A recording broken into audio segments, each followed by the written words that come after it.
Hello student, आइए आप सबका रसायन पर में स्वागत है। मैं आपका ट्यूटर गोपाल कुमार आपका स्वागत करता हूँ। तो आज हम लोग क्या पढ़ेंगे? आज हम लोग चैप्टर 3 के बारे में पढ़ेंगे। चैप्टर 2 तक हम लोगों ने क्या किया था, पढ़ लिया था। अब चैप्टर 2 तक हमने पढ़ा था, तो चैप्टर 1 में हमने पढ़ा था क्या, हमारे आसपास के पदार्थ। और चैप्टर 2 में हम क्या पढ़े थे, हमारे आसपास के पदार्थ शुद्ध हैं या नहीं। अब इस चैप्टर में हम क्या पढ़ेंगे, परमाणु और अणु के बारे में। तो परमाणु और अणु क्या होते हैं इसके बारे में हम लोग पढ़ेंगे, यानी कि एटम्स एंड मॉलिक्यूल। तो इनके बारे में हम पढ़ने से पहले सबसे पहले आपको बता दें यह कि यह रिलेशन कहाँ से है। तो यह रिलेशन आपके चैप्टर 1 और चैप्टर 2 से रिलेटेड है। जो चीज़ हम लोग वहाँ पे पढ़े हैं उसके बारे में यहाँ पे विशेष हम लोग जानेंगे। तो थोड़ा सा हाईलाइट आपको कर देते हैं कि क्या क्या पढ़ना है। तो देखिए, तो सबसे पहले हम लोग बात करें तो हमारा भारतीय संस्कृति जानते हैं कि बहुत प्राचीन है। तो प्राचीन भारतीय एवं ग्रीक दार्शनिक, यानी कि जो हमारे पुराने भारतीय एवं ग्रीक के दार्शनिक थे, यानी कि जो इसमें काम करते थे, यानी कि जो रासायनिक अभिक्रियाओं के या प्रयोगशाला में काम करते थे, उन लोगों ने द्रव्य के बारे में क्या बताया। तो उस समय जब हमें इसके बारे में पता नहीं था, तो ये उन लोग से क्या थे, द्रव्य के गुणों से अज्ञात थे, यानी कि द्रव्य के गुण के बारे में उन्हें पता नहीं था। ये कब की बात है, 500 ईसा पूर्व, यानी कि अब ईसा पूर्व क्या होता है, तो ईसा मसीह के जन्म के पहले को हम कहते हैं बीसी, यानी कि बिफोर क्राइस्ट, ईसा मसीह ईसा पूर्व, और एडी कहते हैं आफ्टर डेथ, यानी कि ईसा मसीह के मरने के बाद का। तो इसमें हमको किसके बारे में पढ़ना है, ईसा पूर्व के बारे में पढ़ना है।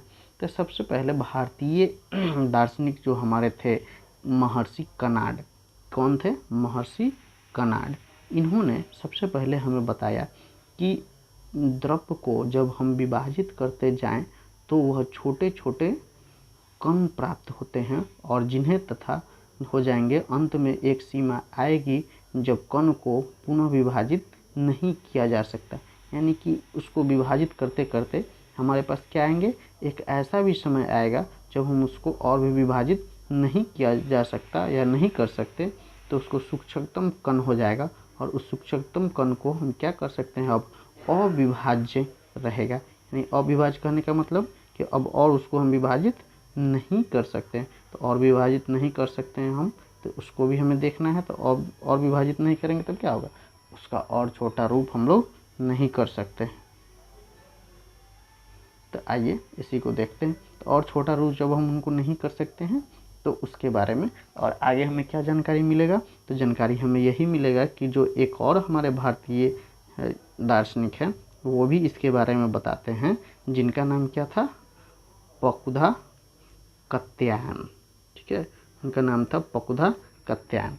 ये भी हमें बताते हैं कि आप जब समांतर किसी संयोजन रूप को देखते हैं, जैसे कि आप लकड़ी को देखते हैं, पानी को देखते हैं, चीनी को देखते हैं, या हमारे आसपास जो भी पदार्थ हैं उनको देखते हैं, तो इन सबको आप क्या देखते हैं, बड़ा रूप देखते हैं। जैसे लकड़ी के एक छोटा सा गट्ठा हमने लिया, उसका एक कटिंग को देखिए, तो आप इसको क्या देखते हैं, कहते हैं कि यह लकड़ी का क्या है, एक पीस है। ठीक है, लकड़ी का पीस है, तो इसको हम वुड कहते हैं। तो यह क्या किसी न किसी पदार्थ को मिलके बना है, और उसका भी सबसे सूक्ष्म, जैसे क्लास में हमने आपको एक बार बताया था कैसे चौक को एकदम महीन करके पाउडर जब हमने बनाया था, तो चौक के पाउडर को बताया था ना कि यह सबसे छोटा कण है आपका। उसी तरीके से अब आते हैं कब, ग्रीक के दार्शनिक के पास। तो ग्रीक के दार्शनिक जो हुए वो हमारे दो हुए जिन्होंने इसके बारे में बताया। एक का नाम था डेमोक्रिस्ट और दूसरे का नाम था ल्यूसिपस। ठीक है, इन्होंने भी सुझाव दिया कि आपका जो भी है पदार्थ, उसको अगर सूक्ष्म किया जाए तो वह एक ऐसा स्थिति आ जाता है, एक समय ऐसा आता है कि वह और भी छोटा नहीं हो सकता है। तो इस तरीके से हम लोग क्या देख रहे हैं कि सूक्ष्म पदार्थ जो है वह और भी नहीं हो रहा है आपका। अब 18वीं शताब्दी के आसपास तक हमारे पास कोई भी ऐसा कुछ उपलब्ध नहीं था जिससे प्रयोगशाला में हम बता सके कि इसका क्या होगा, आपका कोई एक्सपेरिमेंटल रूप नहीं था। आप कह सकते हैं कि इस चीज़ को दिखाने के लिए हमारे पास एक्सपेरिमेंटल रूप नहीं था। तो क्या करते हैं, 18वीं शताब्दी के बाद वैज्ञानिकों को यह तक नहीं पता था कि तत्वों एवं यौगिकों के बीच भेद को समझा जाए, यानी कि उनके बीच में कैसे वो अब मिले और किस तरीके से बने, यह वैज्ञानिकों के लिए समझना बहुत मुश्किल था। अब 18वीं शताब्दी के बाद का अगर हम बात करें तो कौन आया, एक हमारे वैज्ञानिक हैं जिनको हम लवाइजर के नाम से जानते हैं। तो उन्होंने कहा कि एंटोनियो एल लवाइजर ने कहा कि रासायनिक संयोग के दो प्रमुख नियम हैं। कितने? दो महत्वपूर्ण नियम हैं जिससे हम यह बता सकते हैं कि वह किस तरीके से जुड़ते हैं। अब उसी नियम के एक बात को हमको पढ़ना है, कौन सा? तो रासायनिक संयोजन के नियम। अब यह क्या है? संयोजन का मतलब क्या होता है? सबसे पहले तो संयोजन का मतलब क्या होता है इस चीज़ को हम जान लें। तो संयोजन का मतलब होता है आपका बंधन। क्या होता है? बंधन।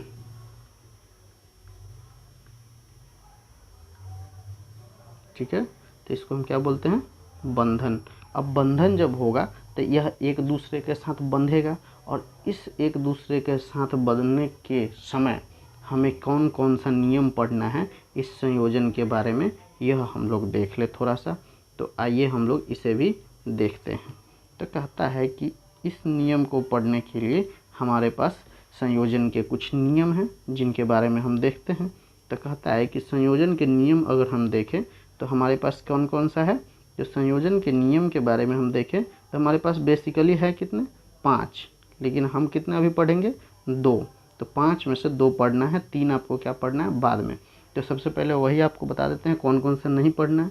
या देखिए, सबसे पहले द्रव्यमान संरक्षण का नियम, द्रव्यमान के बारे में पता करना। दूसरा कहता है स्थिर अनुपात का नियम। तीसरा कहता है गुणित अनुपात का नियम। चौथा पारस्परिक अनुपात का नियम। पांचवा गे-लुसैक्स गैसीय आयतन का नियम। अब कहता है कि यह तीनों आप कहाँ पढ़िएगा? तो यह तीनों आप पढ़िएगा क्लास 11th में। ठीक है, हमें कौन सा भी पढ़ना है क्लास 9th में? आपको 2 पढ़ना है। पहला द्रव्यमान संरक्षण, दूसरा स्थिर अनुपात। तो पहला के बारे में चलिए हम पढ़ते हैं, पहला द्रव्यमान संरक्षण के बारे में। तो इसके कुछ नियम हैं, इसको हम समझ लेते हैं। सबसे पहला नियम क्या कहता है? इस नियम के अनुसार द्रव्यमान का उदय या विनाश संभव नहीं है। यानी कि कहता है कि द्रव्यमान का ना तो हम उदय कर सकते हैं और ना ही विनाश कर सकते हैं। जितना द्रव्यमान हमारे पास है या हमने जितना लिया है वह उतना ही रहेगा। उसको हम क्या कर सकते हैं? ख़त्म नहीं कर सकते हैं, या फिर से उसमें और नहीं मिला सकते, या उसका उद्गम नहीं कर सकते।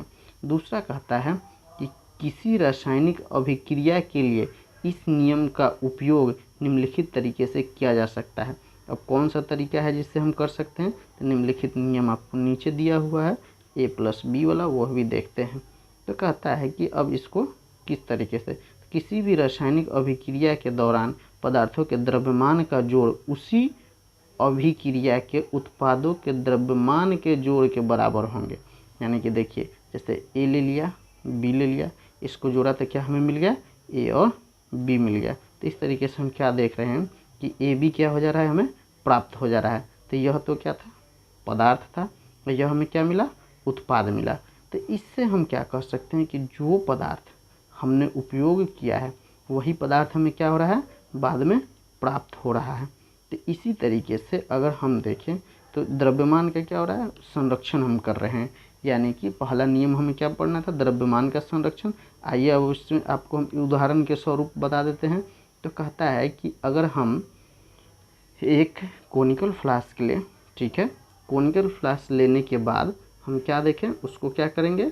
कोनिकल फ्लास्क में हम, जैसे आपको यहाँ पे दिया हुआ है NCERT में, कि अगर X और Y 2 रासायनिक युग्म, यानी कि किसी बीकर में या हमारे पास कितने प्रकार के रसायन हैं? 2 प्रकार के, एक X और दूसरा Y है। अब कॉपर सल्फेट है, सोडियम कार्बोनेट है, बेरिलियम क्लोराइड है, सोडियम सल्फेट है, इसी तरीके से लेड नाइट्रेट है आपके पास, फिर सोडियम क्लोराइड है। अब हम क्या करेंगे कि अलग अलग विलयन को, ठीक है, 10 ml जल में तैयार कीजिए। कहता है कि एक छोटा टेस्ट ट्यूब ले लीजिए, परख नली जिसको बोलते हैं, उसमें आप 10 ml ले लीजिए, इसमें से कोई भी एक आप केमिकल, ठीक है, और जल में मिलाइए। आप अपने इच्छा अनुसार 100 ml हमको बनाना है, ठीक है, तो हम क्या कर सकते हैं? 10 ml यह ले लेंगे और 90 ml क्या करेंगे, 90 ml हम जल ले लेंगे यानी कि पानी ले लेंगे और इसमें से कोई एक रसायन हम ले लेंगे, रसायन लेके मिलाएंगे। अब आइए हम इसी को आगे बढ़े तो कैसे मिलाएंगे, इस चीज़ को भी तो देखना है ना। तो इसको मिलाने के लिए हमने क्या किया, यहाँ पे आपको एक कोनिकल फ्लास्क दिया, ठीक है। जो हमारे पुराने बच्चे हैं वो तो जानते हैं कि हमने आपको लैब में भी बताया था यह चीज़ ले जाकर। तो अब हम क्या किया कि आप x में 10 ml ले लिए, ठीक है, 10 ml, और y कितना है 90 ml हमने ले लिया, ठीक। अब इसको क्या करेंगे, हम एक धागे से ये छोटे वाले को डोरी से बांध देंगे। अब जैसे ही हम इसे बांध देंगे, इसमें ऊपर से क्या करेंगे, फिर कॉर्क लगा देंगे। कॉर्क कहने का मतलब कि ढक्कन लगा देंगे। इसमें ढक्कन लगाते ही क्या हो जाएगा, वो बंद हो जाएगा। और जो आपके पास 10 ml यह छोटा वाला है 100, ठीक है, और यह आपका बड़ा वाला 90 ml है 100। इसको दूसरे कलर से हम दिखा देते हैं। तो यह जो आपका 90 ml है वह, तो इसमें क्या है 90 ml यह है। तो 90 ml और 10 ml दोनों अब मिलने के बाद, पहले तो अलग अलग था 10 ml और 90 ml, अब मिलने के बाद क्या होगा, दोनों मिल के कितना बनाएगा, दोनों मिल जाएगा। तो 90 और 10 कितना होता है 100 ml। पहले भी हमने देखा तो 100 में मिलाया कितना, 10 और 90 दो अलग अलग, बाद में मिलने के बाद संयुक्त रूप में हमें कितना प्राप्त हुआ, तो 100 ml। अब कहता है कि अब एक फ्लास्क को झुकाकर इस प्रकार घुमाए कि 100 विलय मिश्रित हो जाए। जैसे मैंने आपको कहा कि मिला दीजिए, तो उसको क्या करना है, हल्का सा तिरछा करके और उसमें एक दूसरे को मिला देना है। मिलाने के बाद हमें क्या होगा, उस द्रव्यमान को नापना है। अब इस अभिक्रिया को नापने के समय हमें ध्यान रखना है कि उसमें जो आप नाप रहे हैं उसमें गलती ना हो। तो उसको गलती ना करने के लिए हम क्या करेंगे, तो नापने के बाद हम क्या करेंगे, अब इसको फिर से हम देखते हैं। तो नापने के बाद हमने देखा कि पहले हमने मिलाया जो 90 ml, अब मिलाया कितना 10 ml, दोनों को मिलाने के बाद कितना हो गया 100 ml हो गया आपका। तो पहले भी 100 ml हमने मिलाया यहाँ पे, और अब भी हमें कितना प्राप्त हुआ 100 ml। तो यह हमें क्या दे दिया, द्रव्यमान संरक्षण के नियम के अनुसार क्या हुआ, किसी भी रासायनिक अभिक्रिया में न तो द्रव्यमान का सृजन हुआ, हमने ना ही उसमें कुछ बढ़ाया और ना ही उसका विनाश हुआ और ना ही आपका घटा। तो यह क्या हो गया, द्रव्यमान संरक्षण का एक नियम हो गया। कहने का मतलब कि जितना हमने मिलाया उतना ही बाद में हमने प्राप्त किया। तो इसको हम लोग क्या कहते हैं, द्रव्यमान संरक्षण का नियम कहते हैं। आज के लिए इतना ही रखते हैं, कल फिर हम लोग मिलेंगे स्थिर अनुपात के नियम के साथ। आपको उसमें हम बताएंगे कैसे एक दूसरे के साथ 10 ml और 90 ml मिलाया हमने, तो उसको किस अनुपात में मिलाया, कैसे मिलाया, इस बारे में हम लोग कल चर्चा करेंगे। आज के लिए इतना ही, धन्यवाद। और लाइक करें, सब्सक्राइब करें, धन्यवाद।